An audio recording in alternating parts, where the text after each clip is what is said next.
sands of Saqqara, Egypt's fabled city of the dead. Resting in his long-lost tomb are 5,000-year-old secrets of how the pyramids were built, the birth of medicine, and the origin of mummies. Imhotep, the man who is the mummy, is about to be discovered.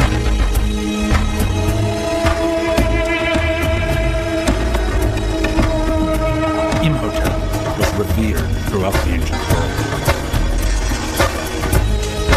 His achievements span from art, science, politics, to religion. He was builder of the first pyramid, the world's first known architect, father of medicine, high priest and prime minister of the most powerful state on earth at the dawn of civilization. For all this, historians call Imhotep the world's original genius. 2,000 years after his death, Imhotep was recognized for his earthly achievements and elevated to the status of a god. In all of ancient Egypt, it was a rare honor to bestow upon a common man. Like Jesus in the Christian tradition, Imhotep was seen as both mortal man and the son of the Creator God. Shrines were built to honor him in the most sacred temples of Egypt, at Philae, Karnak, Thebes, and Luxor. Pilgrims by the thousands traveled from Greece, Rome, and throughout the ancient world, flocking to his shrines, carrying devotional statues of him. Imhotep's tomb and temples became the ancient world's equivalent of Lourdes, places to go for healing and worship. How did this man of earthly origins rise to the status of a god? What are the secret eternal powers of Imhotep's medicine and magic? How did Imhotep dream up and build the first pyramid, the structure that would forever symbolize Egypt? Scientists suspect the answers to these 5,000-year-old mysteries are buried with the mummy of Imhotep. They are searching for his tomb.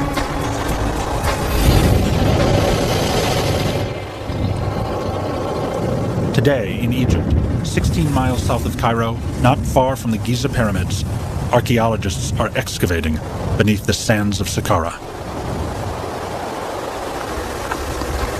As Director General of the Pyramids of Giza and Saqqara, Dr. Zahi Hawass is the protector of Egypt's monuments. I always say that we never know what the sand of Egypt may hide of secrets. And the secrets of the sand of Saqqara, if it reveals the tomb of Imhotep, it would be the major discovery of the century, that everyone will talk about it everywhere. Saqqara, on the western shores of the Nile, has long been a sacred city of the dead, a vast cemetery in a culture that made preparation for death the main focus of life. For nearly the last 200 years, archaeologists have been excavating this area for the tomb of Imhotep. It was here that Imhotep built the step pyramid as the tomb for the pharaoh Djoser. Egyptologists reasoned that Imhotep must be buried close to the step pyramid, near the pharaoh he served and the masterpiece he created. Today, archaeologist Karol Myśliwiec is the latest in a long line of esteemed scientists searching for the lost tomb of Imhotep. His Polish-Egyptian archaeological mission is excavating an area previously overlooked. Now, after 12 years of digging, Myśliwiec stands on the brink of a major discovery. We are on the west side of the Djoser Pyramid, the oldest pyramid of the world, the area which has been forgotten and neglected by archaeologists for many, many years, for more than 1 century, because everybody believes it's just a place of quarries and a waste place. They are wrong. Our excavations have shown that there are many interesting things from the archaeological point of view in this area.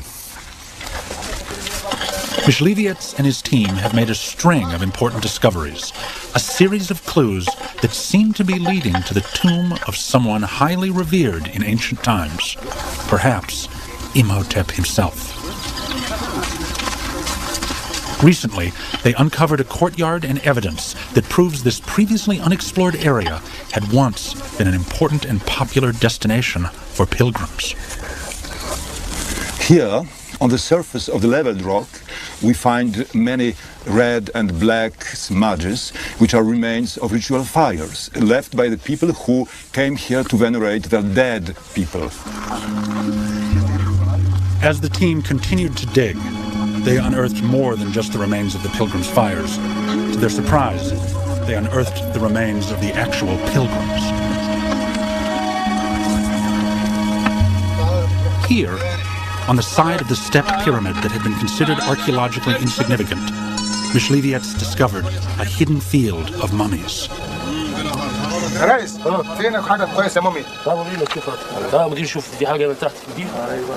The mummies date from the Greco-Roman or Ptolemaic period in Egypt, from about 300 BCE to the birth of Jesus and the beginning of the Common Era, an era more than 2,000 years after the death of Imhotep.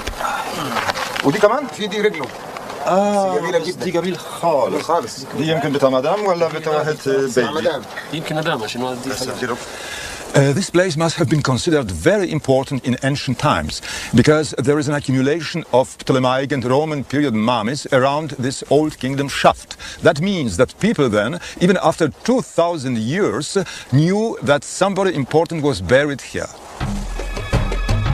Could it be Imhotep? 2,000 years after his death, Greco-Roman sources report that pilgrims afflicted with disease and disabilities would journey to the tomb of Imhotep to be healed. More than 400 saint-like votive statues of Imhotep have been unearthed in Egypt. Left as offerings at temples and shrines, the pilgrims believed the statues would invoke Imhotep, the god of medicine, to intervene and cure their sufferings. Many of the mummies Myśliwiec unearthed showed signs of illness and injuries. If these are the remains of pilgrims who were seeking Imhotep's healing powers, perhaps Myśliwiec is close to finding his long-lost tomb. But how could one of the ancient world's most sacred shrines suddenly disappear? How was Imhotep's tomb lost? The answer lies in the new religion that was sweeping the ancient world, Christianity. The rise of Christianity as the state religion of the Roman Empire in the 4th century CE signaled the death of the Egyptian religions. The old temples were closed or destroyed. The Egyptian priests, the only people who could read and write the ancient Egyptian hieroglyphic text, were killed. With them died the secrets of the ancient Egyptian civilization and any written records of the glorious achievements of Imhotep. The legends of Imhotep were nearly dead for almost 1,500 years, until a surprise discovery resurrected him from the grave of obscurity. In 1799, while Napoleon's troops were looting the treasures of Egypt, the French soldiers uncovered a large stone plaque written in Greek, Demotic, and in the long-forgotten hieroglyphs of ancient Egypt. It was the Rosetta Stone. And because scholars could read Greek and Demotic, the Rosetta Stone proved to be the key to deciphering the Egyptian hieroglyphs. For the first time in nearly 1,500 years, scholars could read the writings of ancient Egypt. In thousands of inscriptions and papyri, one name kept appearing in miraculous stories and legends. Imhotep.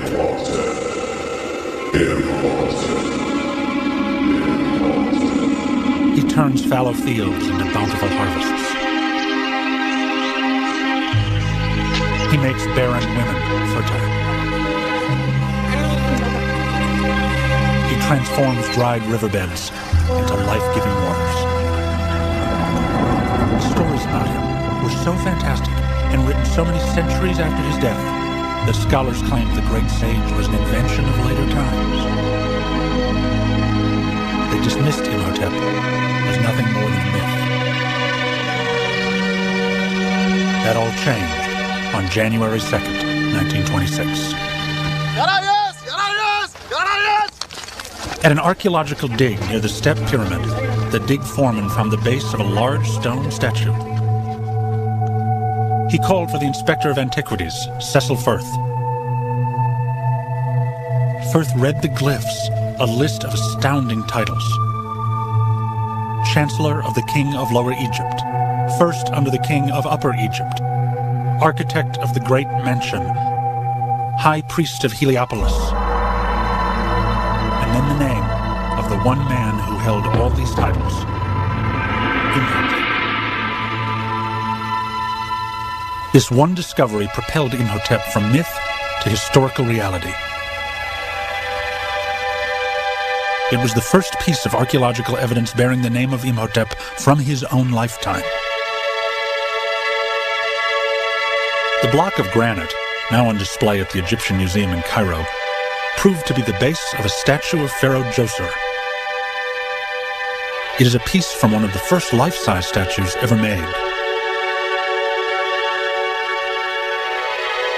When Pharaoh Djoser put Imhotep's name on his statue, it was the only time in 3,000 years of Egyptian history that the name of a mortal appeared on a king's statue.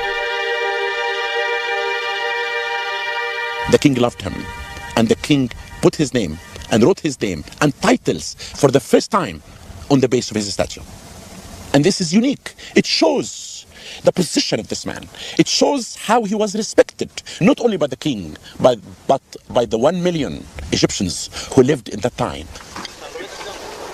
After Firth's death in 1931, other archaeologists picked up the quest for Imhotep's tomb. They reasoned that Imhotep's mummy must be buried in the shadow of his one remaining earthly achievement, the Step Pyramid of Saqqara. The Step Pyramid is revolutionary in its size, shape, and materials. It is the first pyramid ever built. It is the first monumental stone building in history. And rising 204 feet off the desert floor, it was bigger than anything that had ever been built before. Surrounding the pyramid above ground are 37 acres of shrines, storehouses, altars, courts, gateways, and secondary tombs, covering an area the size of more than 6 New York City blocks. Constructed for the pharaoh Djoser, the Step Pyramid was Djoser's tomb at death. But while alive, the Step Pyramid was a potent symbol of the pharaoh's earthly power. Building the first pyramid was also instrumental in unifying Egypt into the first nation-state in history. The pyramid was the national project of the whole nation, and therefore the whole people has to unite. Then building the pyramid, in my opinion, united Egypt. It made everyone to work for the king. Before the Step Pyramid, a pharaoh's tomb was a long, low, rectangular mud brick structure called a mastaba, the Arabic word for bench. This computer-generated reconstruction of a First Dynasty mastaba was originally built 100 years before Imhotep's time. The site is being excavated at Saqqara, just a half-mile from the Step Pyramid. For more than 500 years, the kings of Egypt were buried beneath mud brick mastabas. And then came Pharaoh Djoser and his architect Imhotep, and changed the face of Egypt forever. How and why did they do it? Aided by 5,000 years of erosion by sand and wind, archaeologists discovered that at the heart of the step pyramid is a series of finished stone mastabas. Scientists can follow the stages of construction because after each stage, the workers dressed what they thought was the completed building in white limestone. Tracing these finished layers has led scientists to conclude that the step pyramid evolved from a series of inspired adaptations. After each stage of building, Imhotep continued to stack one stone mastaba atop another until the monument dominated the landscape. It was the biggest building in the world. Then let us see how the step pyramid was built by Imhotep. First, we had one mastaba, the first mastaba built of limestone. He added after that 2 small sections to accommodate another 3 mastabas. After that, he made another extension here to include the other mastabas. He put 2 more in the top. Then now we can have the step pyramid complete.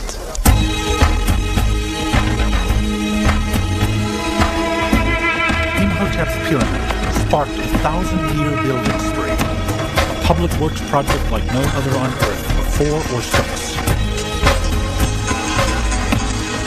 The step pyramid would be the first of more than 100 pyramids built from 2600 BCE to 1600 BCE, each one based on Imhotep's original design. Within a century of Imhotep's death, his step pyramid form evolved into a steeper stepped pyramid, then into a bent pyramid, and finally, true pyramid form. Within the same 100 years, pyramids grew in size from nearly 200 feet tall and 400 feet wide to almost 500 feet tall and 800 feet wide. Although scientists have unlocked many of the secrets of how the pyramids were built, one question remains unanswered. Why did Imhotep choose the triangle to symbolize eternal life? The answer may be hidden as a clue on the base of Joseph's statue. The text on the base reveals that one of Imhotep's titles was High Priest of Heliopolis.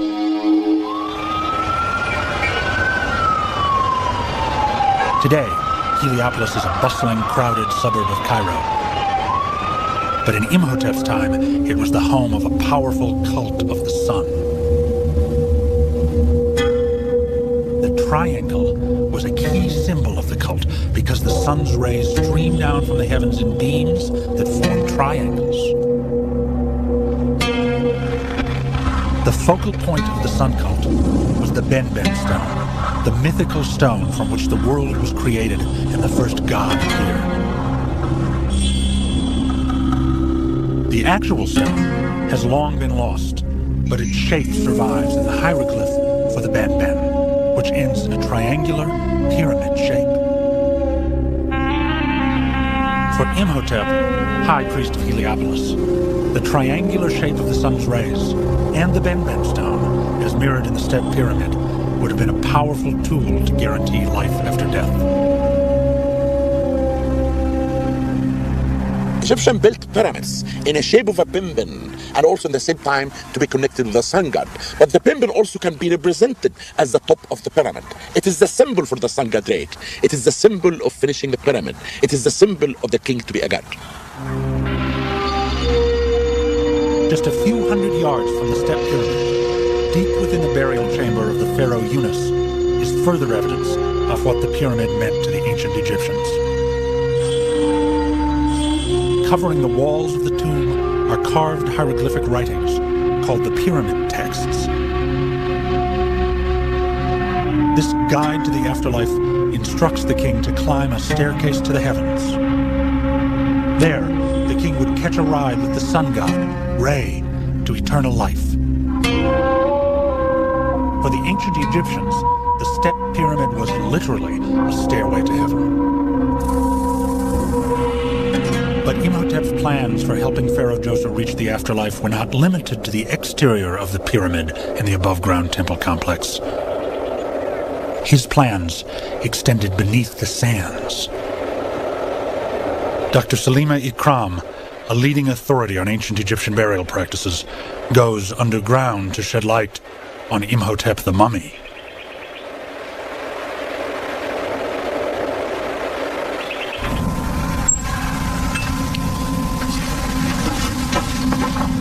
Lurking below the desert sands, cut into solid rock, is the most extensive and complicated network of shafts, tunnels, false doors, chambers, and galleries the Egyptians ever created.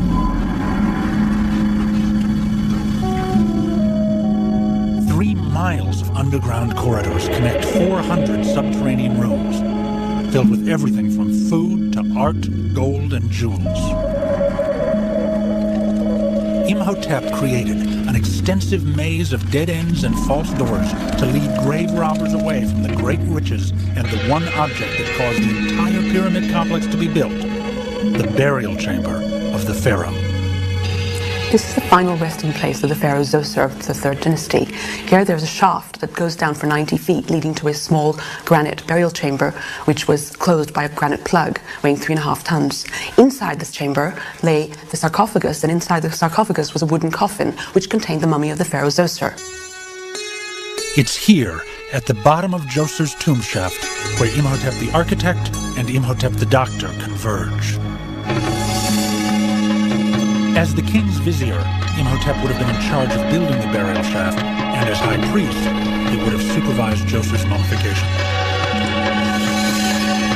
It's through the perfection of mummification that Imhotep would have gained an extraordinary knowledge of the workings of the human body. But when archaeologists entered Djoser's tomb in 1934, all they found of the pharaoh were his torso, right arm, and left foot. If you look at the mummy, or the bits rather that are preserved, you can see the foot is beautifully preserved. It consists of linen bandages wrapped around the foot, and these are done in such great detail that you can see the toenails and indeed all the tendons of the foot. Now, this is very typical of 3rd dynasty mummification, so clearly this must be a portion of the body of the pharaoh Djoser. 200 years after Djoser's death, the process of mummification was nearly perfected, exemplified by this beautifully preserved 4,000-year-old mummy of Nefer. Not only is the body wrapped and the linen sculpted, but a new technique has been introduced, evisceration, the surgical removal of the body's internal organs.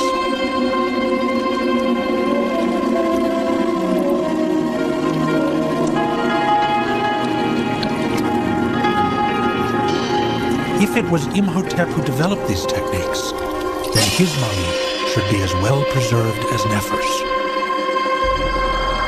Now, if we find Imhotep, we can expect that his body will be modeled, and presumably his face and details of his physique would be painted or modeled on the bandages. So we would indeed have a very good idea as to what he looked like in his life, or what he thought his ideal self should look like for the afterlife. Mummification had a great influence on Egyptian medical practices. By supervising the embalmer's work, Imhotep would have gained extensive knowledge about the position of internal organs and human anatomy. He may have applied what he learned from preserving the dead to healing the living.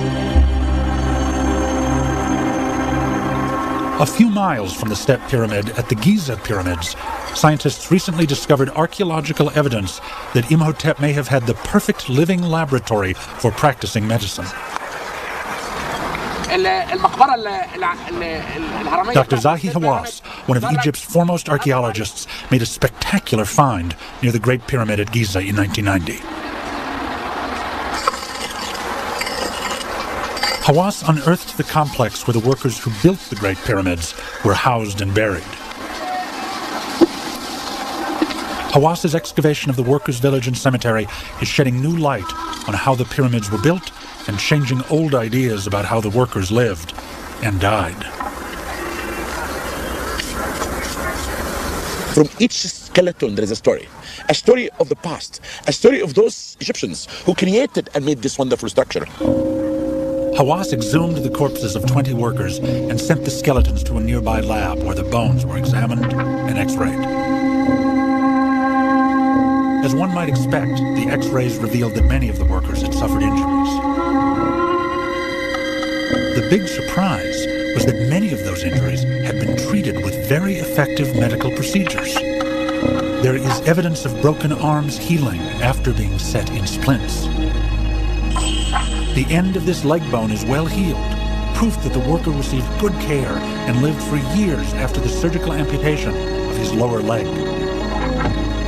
One set of x-rays and bones reveals evidence of the first known brain surgery in history. This skull is for a man that's suffering from a cancer, which sent metastasis to the bone, and you can see it in this lesion. And there are evidence that they may try to make some surgical operation that appears from this chiseling effect on the bone outside. In 2500 BCE, Egyptian doctors chiseled a hole in this skull to relieve the pressure caused by the patient's brain tumor. Dr. Hawass argues not only is this a testimony to ancient Egyptian medical practices, but it may be additional evidence that the pyramids were not built by slaves. The traditional theory is that 100,000 slaves labored for 40 years to build each of the Great Pyramids.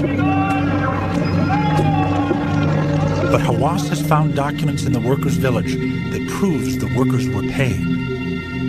The documents and the workers' bones lead Hawass to conclude that each pyramid was built in about 20 years by 20,000 Egyptian workers.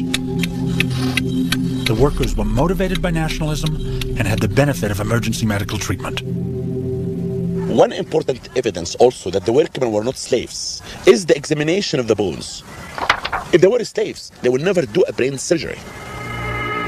As the builder of the first pyramid, Imhotep may have treated injuries suffered by workers and presided over the world's first trauma center. Hippocrates, the Greek who is recognized as the father of modern medicine, lived in the 4th century BCE. But there is evidence that Imhotep, 2,000 years before Hippocrates, was practicing modern medical techniques.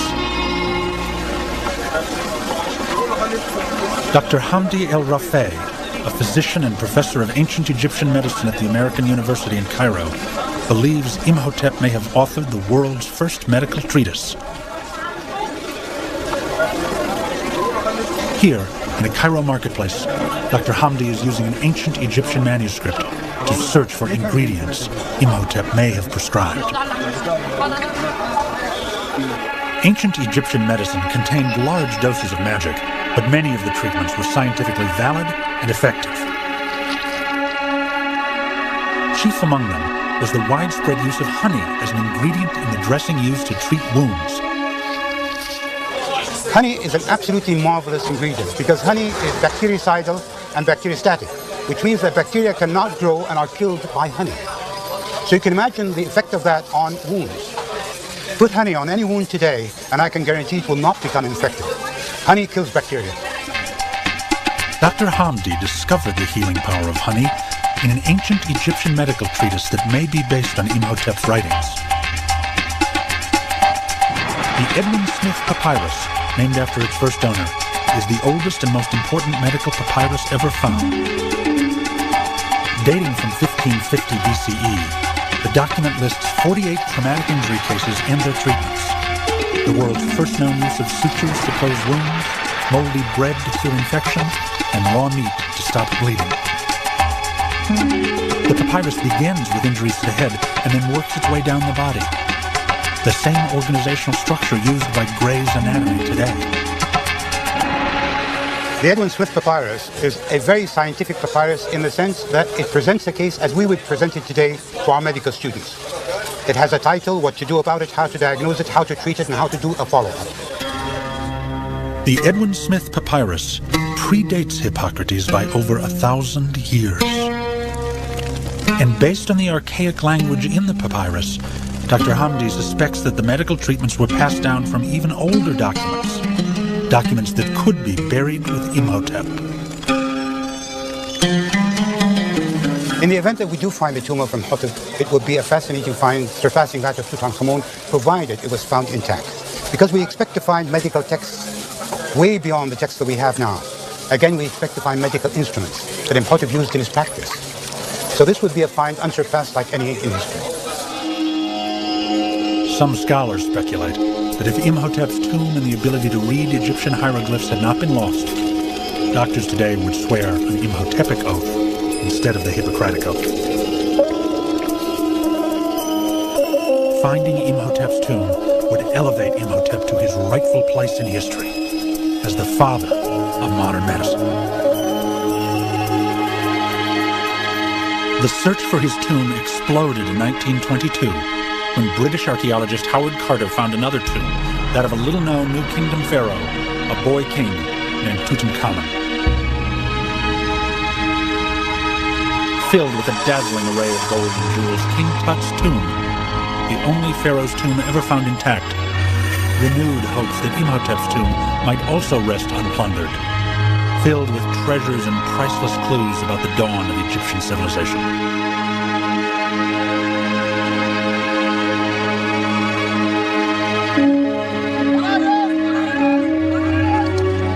In 1931, soon after Cecil Firth found the statue base bearing Imhotep's name, he died. The quest to find Imhotep's tomb was picked up by the British archaeologist Walter Emery. In 1964, Emery laid siege to the area north of the Step Pyramid near Cecil Firth's old excavation site. 400 workers were marshaled. For the first time, a bulldozer was used. Emery's expedition quickly stumbled onto a bizarre find, a vast network of catacombs filled with thousands of neatly stacked clay jars.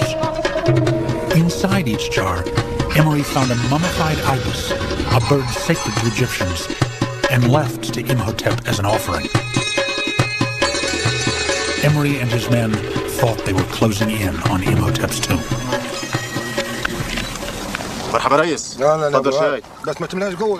Kafti Saad was 18 years old when he was hired to work on the Emery dig. Today, he remembers what it was like discovering the ibises. It was a great pleasure to find something so important after all that hard work. We had a big celebration, like a wedding. The workers eventually disinterred 1.5 million mummified ibises. They went on to find a gallery full of mummified baboons, another animal identified with Imhotep. Then they broke through the baboon gallery and discovered a deep Old Kingdom burial shaft, a chamber dating from the time of Imhotep. When they reached the bottom of the shaft, they found a clay jar bearing the stamp of King Djoser. But that was all. Walter Emery's 7-year search for Imhotep's tomb ended when he died in 1971. The Kafti Saad search for Imhotep continues. Saad now works for Polish archaeologist Karol Myśliwiec in his dig site on the west side of the Step Pyramid. Myśliwiec has already unearthed mummies that confirm the site was an active burial place and sacred pilgrimage site for 2,000 years after Imhotep's death. But among the Greco-Roman mummies, Myśliwiec discovered Old Kingdom evidence, a simple wall made of stone, mud bricks, and mud mortar. This construction technique dates the site to the 3rd dynasty, the time when Imhotep lived and died. Then, when workers digging next to the wall uncovered brilliant bits of blue tile, Myśliwiec knew he had a rare and exciting clue in the search for Imhotep. For these blue faience tiles have only been found in one place, in the funerary complex of Pharaoh Djoser. So it's quite probable that we may find here the tomb of somebody, an official, who was almost as important as the pharaoh himself. Could that person be Imhotep? Myślivietz's team was energized, convinced they would succeed where others had failed.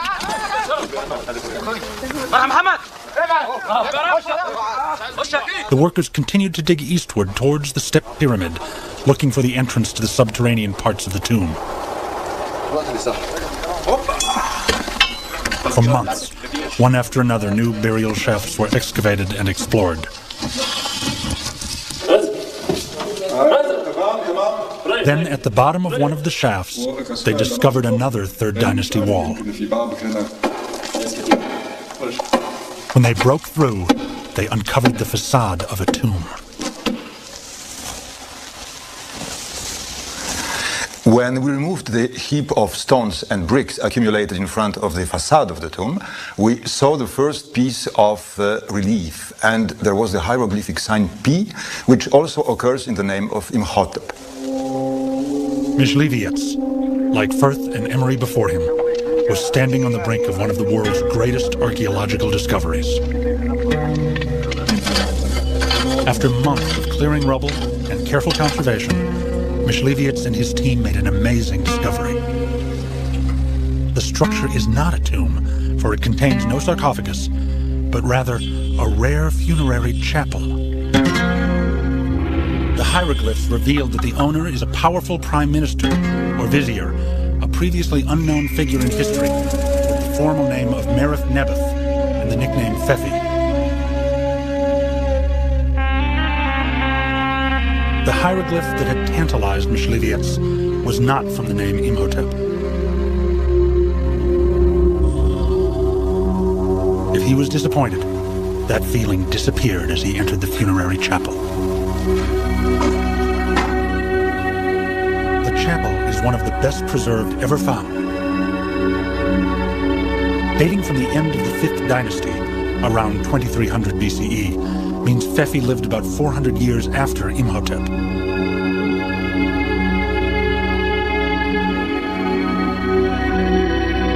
Like most funerary murals, the reliefs depict idealized scenes from Phefi's days to come in the afterlife. Days spent hunting, fishing, or enjoying the company of his 4 wives and girlfriend.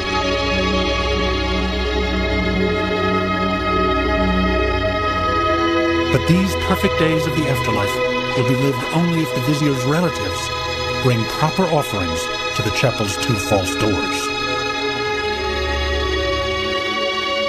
This was a place where the living was contacting the dead, because priests of funerary cult and family members were bringing here offerings in order to deposit them in front of the false door, where the soul of the dead was supposed to come out in order to collect them. The funerary chapel of Phefi is a spectacular find, the crowning achievement of this season's dig.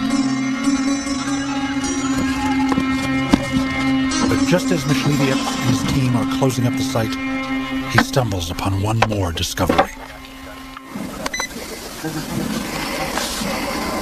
While securing a previously explored burial shaft, one of Myśliviec's workers discovered a secret corridor. A digital radar measuring device is brought in to find out where the corridor goes and how long it is.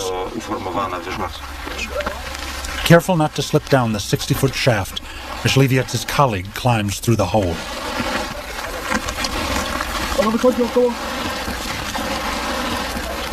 The digital measuring device works like radar, sending out waves that reflect off surfaces and bounce back to the transmitter. Co pan widzi? No, 80 metrów. Coś fantastycznego. To się zupełnie wierzyć nie chce. Panie Krzysztofie, to musi być grób kogoś The instrument rozważnego. Staram się wyjść. measures a distance of 80 meters. Bardzo powoli. That 80 meters means the corridor leads straight to the heart of the step pyramid. Powinno być przy samej piramidzie sfera tam, prawda? Gdzieś w tym kierunku. Coś niesamowitego. This shaft turned out to be the greatest sensation of the present excavation season, not because of the shaft itself, but because of a hole existing in its northern wall. This hole leads to a subterranean gallery, which is at least 80 meters long and extends directly toward the Djeser pyramid. If the entrance to this huge tomb exists on its eastern side, it must have been just beside the Djoser pyramid. And the person who was buried here has been someone of the highest stature in Egyptian society. Who knows, maybe Imhotep himself. Mishlevians will have to wait until next dig season to find out. For now, almost 5,000 years after his death, Imhotep remains elusive. One question haunts his seekers. Will Imhotep's tomb ever be found intact? I really believe that the tomb of Imhotep should be intact. If this tomb will be discovered, and it will, sometime. Sometimes people who are not searching for this, they're looking for discovery of a tomb or a temple or something, and they will hit the name Imhotep written in hieroglyphic.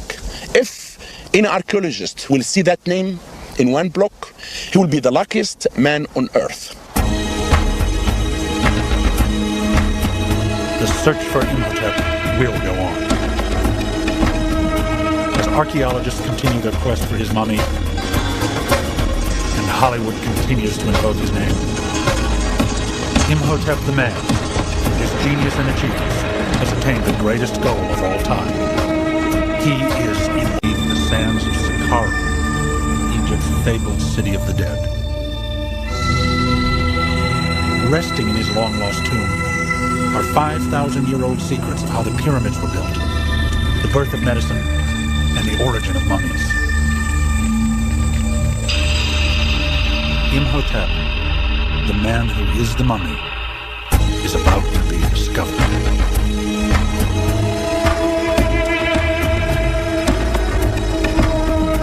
Imhotep was revered throughout the ancient world. His achievements span from art, science, politics, to religion. He was builder of the first pyramid, the world's first known architect, father of medicine, high priest and prime minister of the most powerful state on earth at the dawn of civilization. For all this, historians call Imhotep the world's original genius. 2,000 years after his death, Imhotep was recognized for his earthly achievements and elevated to the status of a god. In all of ancient Egypt, it was a rare honor to bestow upon a common man. Like Jesus in the Christian tradition, Imhotep was seen as both mortal man and the son of the Creator God. Shrines were built to honor him in the most sacred temples of Egypt, at Philae, Karnak, Thebes, and Luxor. Pilgrims by the thousands traveled from Greece, Rome, and throughout the ancient world, flocking to his shrines, carrying devotional statues of him. Imhotep's tomb and temples became the ancient world's equivalent of Lourdes, places to go for healing and worship. How did this man of earthly origins rise to the status of a god? What are the secret eternal powers of Imhotep's medicine and magic? How did Imhotep dream up and build the first pyramid, the structure that would forever symbolize Egypt? Scientists suspect the answers to these 5,000-year-old mysteries are buried with the mummy of Imhotep, and they are searching for his tomb.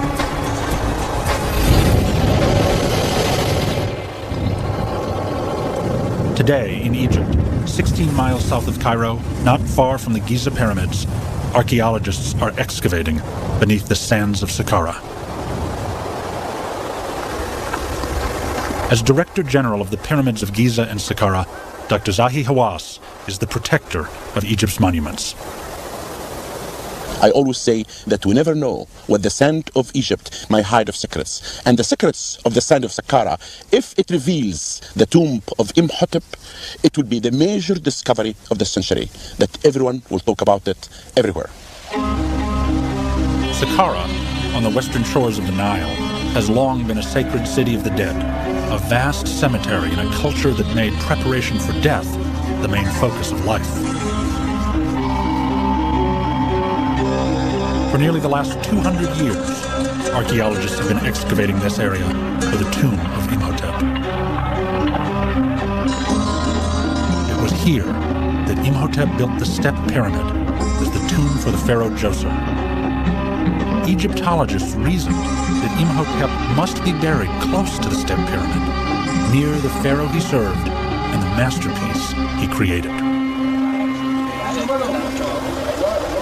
Today, archaeologist Karol Myśliwiec is the latest in a long line of esteemed scientists searching for the lost tomb of Imhotep. His Polish-Egyptian archaeological mission is excavating an area previously overlooked. Now, after 12 years of digging, Myśliwiec stands on the brink of a major discovery. We are on the west side of the Djoser pyramid, the oldest pyramid of the world, the area which has been forgotten and neglected by archaeologists for many, many years, for more than 1 century, because everybody believes it's just a place of quarries and a waste place. They are wrong. Our excavations have shown that there are many interesting things from the archaeological point of view in this area.